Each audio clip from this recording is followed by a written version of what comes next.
We know from the case of the serial disappearances of young women that Fontanians can be dissolved in primordial seawater, and the first stone slate tells us that long ago, the Hydro Archon used her power to turn Oceanids into humans. This might be the reason that Fontanians can dissolve.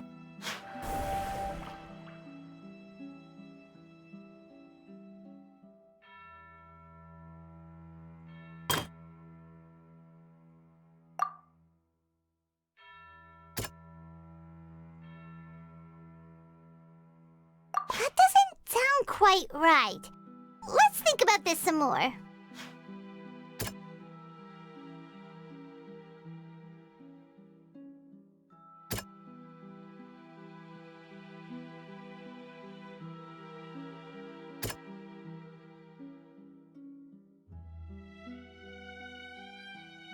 That doesn't sound...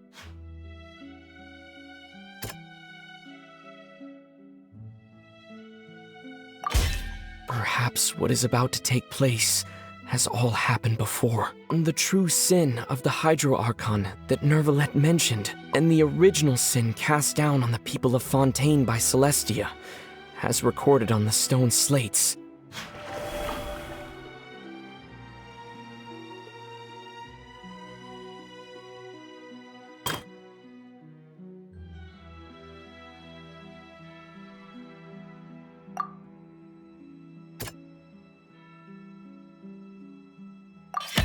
It's not as simple as falling into the sea. When Navia fell into the sea, her consciousness was subjected to judgment. The stone slates show the people gathered around the Hydro Archon in the sea. Could that be alluding to the same thing?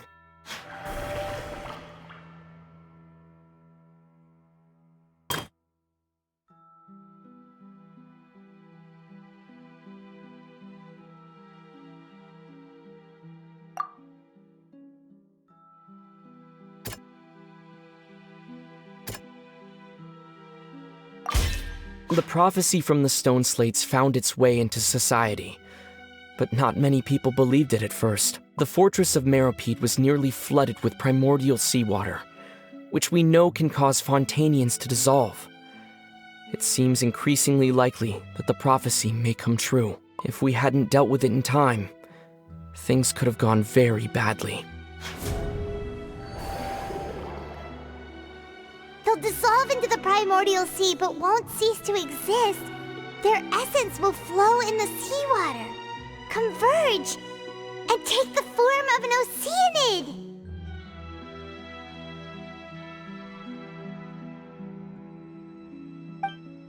The Hydro Archon was sentenced to death in court, shocking everyone present. Perhaps this means that her sin was actually Fontaine's original sin. Navia fell into the water inside those ruins, and she nearly dissolved. She was surrounded by the people of Poisson in a court within her consciousness, and was forced to take part in a trial meant to make her stay. The eruption of the primordial sea at the fortress of Meropide was the surest sign that the prophecy was about to come to pass no matter what. The prophecy's contents can all be verified by recent events. If we combine what we know together, loads of truths should come to light.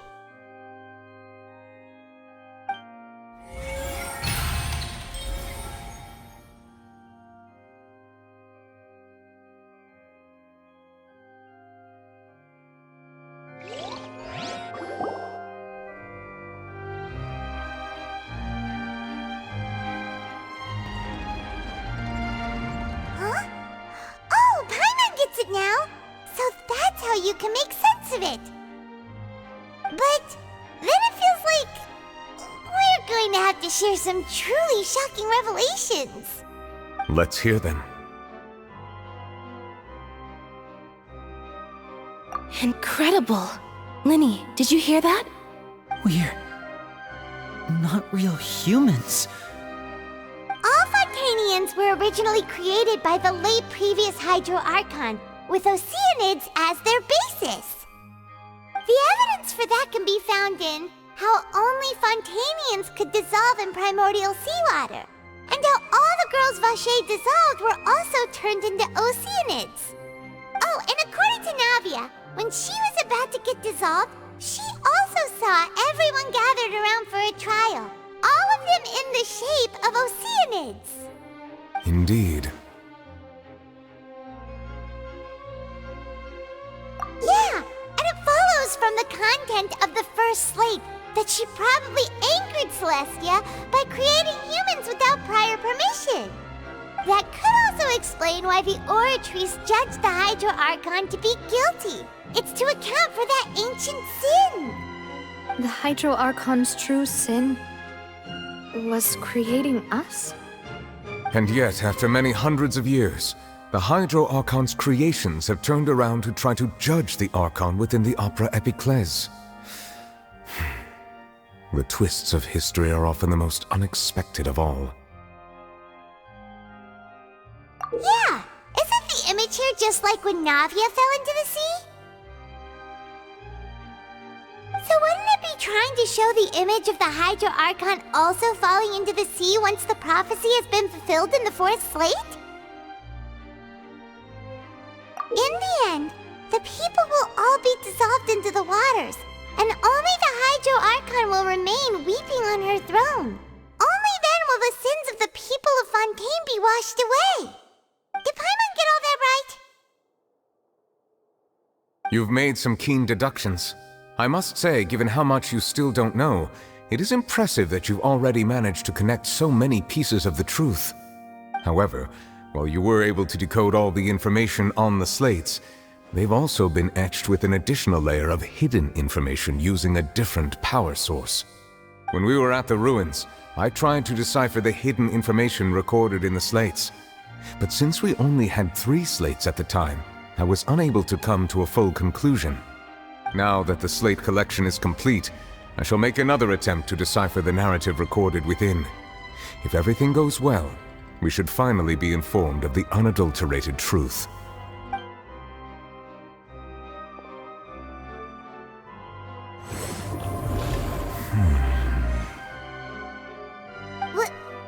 Well? Did you get it? I believe I should share this truth not only with you, but with all the people of Fontaine as well. I will try to briefly summarize it for you.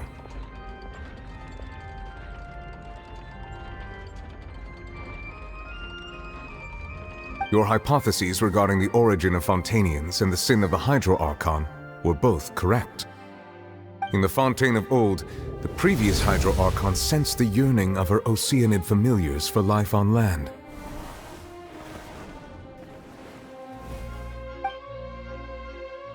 The Oceanids were enamored with the beauty and romanticism of human beings, and wishing to have those experiences for themselves, expressed to the Hydro Archon their desire to become of a similar kind.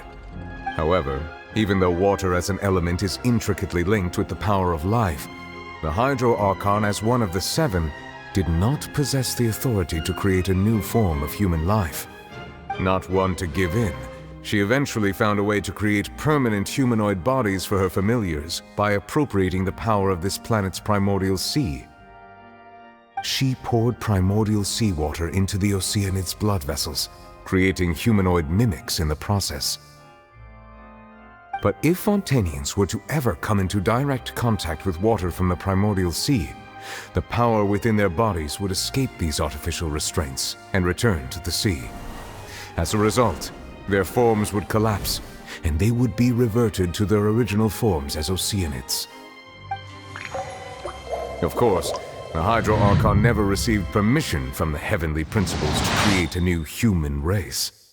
And thus, the Hydro Archon and all of her creations came to shoulder the original sin of appropriating the power of the primordial sea. That is the true history of how the people of Fontaine first came into being. So we were all Oceanids before we turned into human beings? That's way too much information for me. I think I'm just going to pretend that I never heard a single thing. Wait, but if that's the truth, we can't let the Hydro Archon be sentenced to death. After all, her only sin was creating us. This really might be too much information for your regular Fontanian, but it does answer a lot of our questions. Alas, your hypothesis regarding the third and fourth stone slates was inaccurate. The slates' respective positions are, in fact, correct. A key point of the visual on the third slate is how all the individuals depicted in the water are humans rather than Oceanids. They have not been dissolved, which implies that the water depicted in this slate is not water from the primordial sea. The nation of Fontaine is the nation of Hydro, as well as the nation of Trials and Justice. Instead of being the literal element, the water in the scene symbolizes judgment and justice. You may also recall Navia's experience. When she fell into the sea, her consciousness was surrounded by that of many others who intended to hold a trial to determine her fate. Therefore, the meaning of the third slate is that the people of Fontaine shall try the Hydro Archon at the court of justice. Yes, it refers to our present situation. I think I'm following now. So, what you're saying is, even though we decided to put on this trial to avoid fulfilling the prophecy, in truth, everything we've done has happened exactly as the prophecy foretold. So now, it seems, we're the ones making sure it comes true. What should we do? Huh.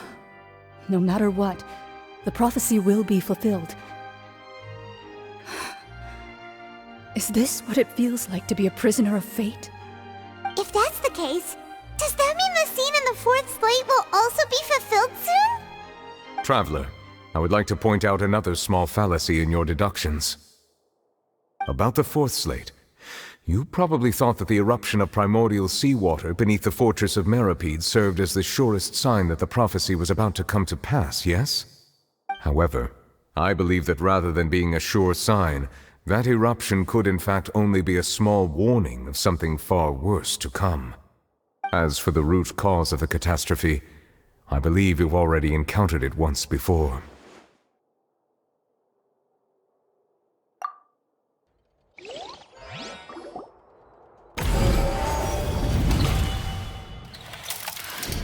This eruption was just a small warning of the things to come. We must find the root cause of the disaster.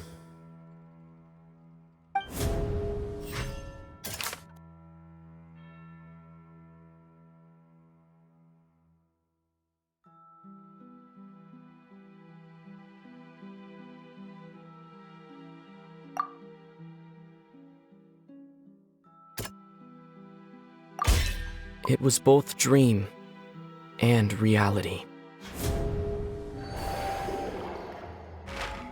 If we're talking about a true culprit, that could only be that thing inside the primordial sea, right?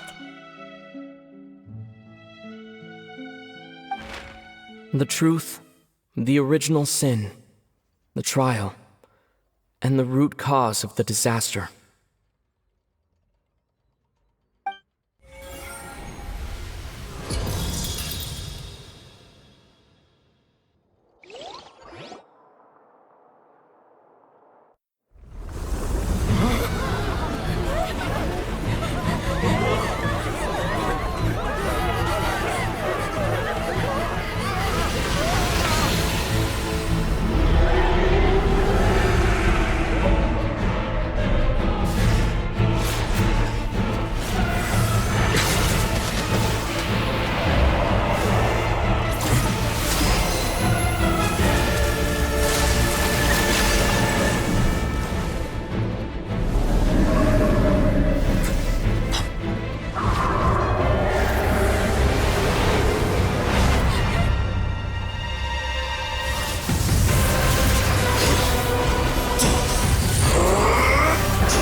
That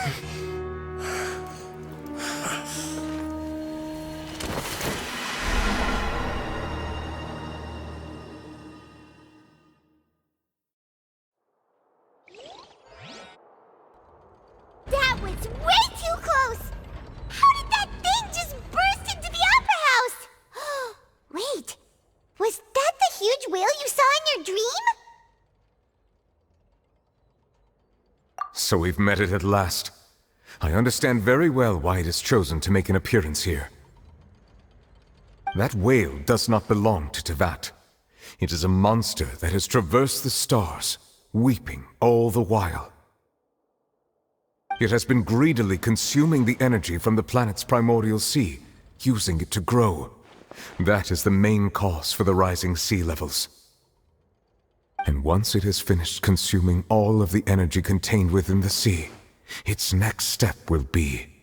You said that when the Hydro Archon first created Fontanians out of Oceanids, she filled their blood vessels with primordial seawater.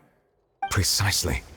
That whale finds the blood of Fontanians nigh impossible to resist. Therefore, when it left the primordial sea, it decided to make its next stop a packed opera house full of food. Food in the form of Fontanians. We just barely managed to push it back, right? In that case, won't it come back to target the people again once it's managed to recover its strength? That is correct. Indeed, it is more accurate to say that we should thank that Harbinger for buying us some time. Without him, the whale would have likely come onto land far sooner. From the way he looked, he must have been fighting the creature for quite a long time. That battle maniac. We've always known that he had a special connection with that whale, but we definitely didn't expect it to help us out like this. Anyway, now that we know that this whale is the actual cause of the disaster recorded in the prophecy, all we need to do to stop the prophecy would be to find a way to beat it up, right? It is too late.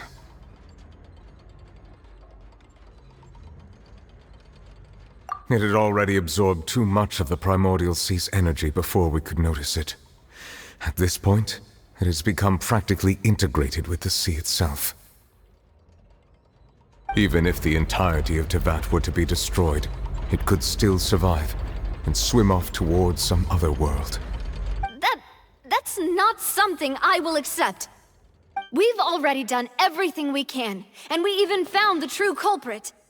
We've come so far. You can't just tell me that the last hurdle is some impossible foe. That's just not fair. Indeed, that's not how a grand performance should end. I'll fight it to the end, no matter what. So the prophecy will be fulfilled no matter what, huh?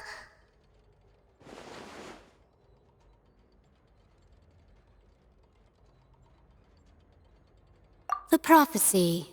Yes, what has been prophesied will be fulfilled.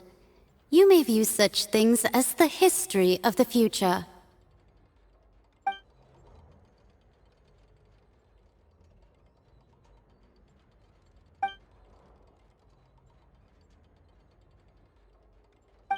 Just as prophecies are usually only the future as seen from the perspectives of the gods, could things be happening in hidden corners where the gods' gaze does not fall?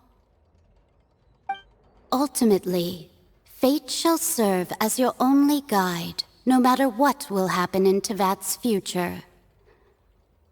All you need to do is to play your part.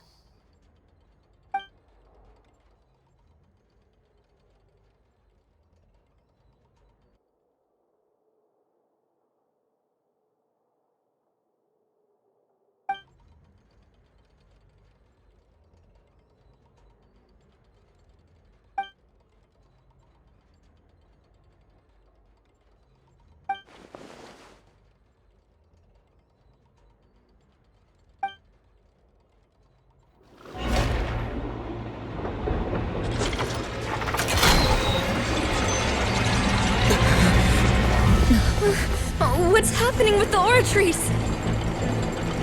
I believe it is preparing to carry out the death sentence.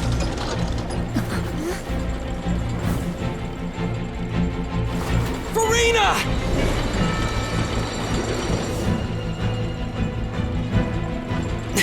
No, I still need answers.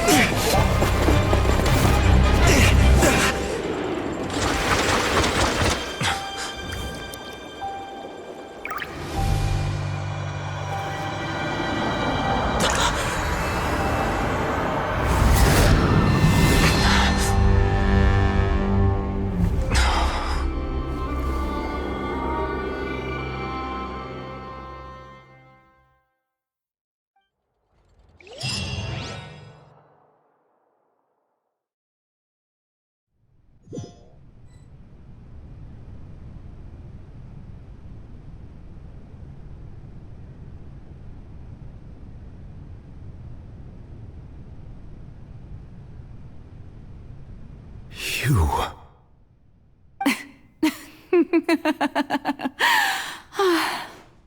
Sorry.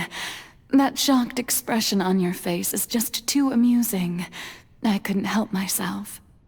You are not Furina. Who are you? The sweet sound of bewilderment. Marvelous. A sure sign that my attempt to deceive everyone was a resounding success. But to answer your question, I am Focalor. You know, the god. Focalor? Why did you deceive us? Oh, that wasn't my goal, of course. Goodness, no. But I had to fool everyone else too, if I was to stand any chance of deceiving the heavenly principles. Deceiving the heavenly principles? It's all because of that pernicious prophecy. Dreadful, wasn't it? Everyone doomed to dissolve. Fontaine condemned to be flooded. One was not amused. In fact, one was positively bemused when that problem was thrust upon me by my dearest predecessor. That's the former Hydro Archon Egeria, for the uninitiated. It hardly gets more disastrous than a preordained national catastrophe, now does it? She knew full well that the prophecy would surely come to pass. And as one of the seven, she also knew full well that one defies the heavenly principles at one's peril. So yes, as you have no doubt surmised, it was a rather impossible situation that I found myself in. I spent a terribly long time mulling it over, alone on the ocean floor. And I was almost growing barnacles by the time I finally realized there was only one possible solution to this confounding conundrum. I had to outwit the heavenly principles, allow the prophecy to be fulfilled, ostensibly at least, while saving everyone at the same time. I'm a genius, I know. I can only assume that's why Egeria chose me as her successor. Although, looking back now, it was hardly the inheritance one dreams of. Between the task of saving the nation, the quotidian duties of the Hydro Archon, and not to mention the original sin of creating a new race of humans, I dare say she left me quite a colossal mess to clean up. But one can only play the hand one is dealt. I did not choose this, any more than I chose to be one of her Oceanid familiars. So you were also once one of the Oceanids, transformed into a human by Egeria's hand? Yes, I was. I always dreamed of becoming human. And I still do, even now. In my eyes, to be human is to be part of the greatest opera ever known. After becoming a god, I separated my divinity from my body and spirit, leaving behind only a self that was as naive and bewildered as my past self on her first day as a human being. The me you see before you now is that divinity. And the human counterpart I left behind, I named Furina. She could feel joy, sorrow, and everything in between. She could be as vain and conceited, or as meek and vulnerable as she wished. Her strengths were of a kind only a human could possess, as were her shortcomings. But in my eyes, Furina's humanity was what made her perfect. She was perfectly human in every way. The person I always wanted to be. Anyway, so then I cursed her. All part of the plan, of course. The plan to deceive the heavenly principles. Do you still remember the final scene of the prophecy? The Hydra Archon, alone, weeping on her throne. In order that the prophecy might appear fulfilled, I invited Furina to be an actress, to play the part of the Hydra Archon in the prophecy. Under the curse I placed on her, so long as I, Focalor's divinity, continued to exist, she could not die. But nor was she free to live her life in the pursuit of happiness. Instead, she was forced to take the stage in the opera house, to embrace the role of leading lady, to forever play the part of the god from the prophecy, all to create a deceitful appearance of that prophecy coming to pass. I suppose now you probably understand why your court is called the Opera Epiclese. But Furina is only human, isn't she? Even though she has had a long life, her mind is no stronger than that of any other ordinary human being. I cannot begin to fathom what she has had to endure. It must have been torture for her. It has indeed. And although she is, in a sense, me in human form, I most definitely owe her an apology for it.